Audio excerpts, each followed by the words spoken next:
নবী করিম সাল্লাল্লাহু আলাইহি ওয়াসাল্লাম আজকের এই দিনে 31টা বিষয়ে উম্মতকে নির্দেশ দিয়েছেন। 31টা বিষয় করছে নবী করিম সাল্লাল্লাহু আলাইহি ওয়াসাল্লাম সবার সামনে দাঁড়িয়ে দীর্ঘ 23 বছর অক্লান্ত পরিশ্রম করে দাওয়াতি মিশন কমপ্লিট করার পরে সবাইকে সমবেত করে একটা হজ করলেন।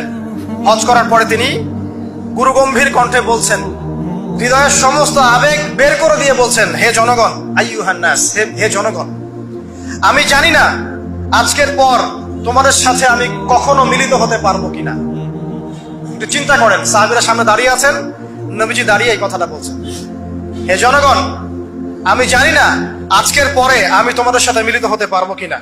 অতএব যে ব্যক্তি আজকে আমার এই কথাগুলোকে স্মরণ রাখবে সে যেন অন্যের কাছে এই কথাগুলো পৌঁছে দেয়। হতে পারে যার কাছে পৌঁছে দেওয়া হচ্ছে সেই এই কথাগুলোকে বেশি সংরক্ষণ করতে পারবে। আল্লাহ পাক তার প্রতি রহম করুন যে আমার এই কথাগুলোকে অন্যের কাছে পৌঁছে দিবে।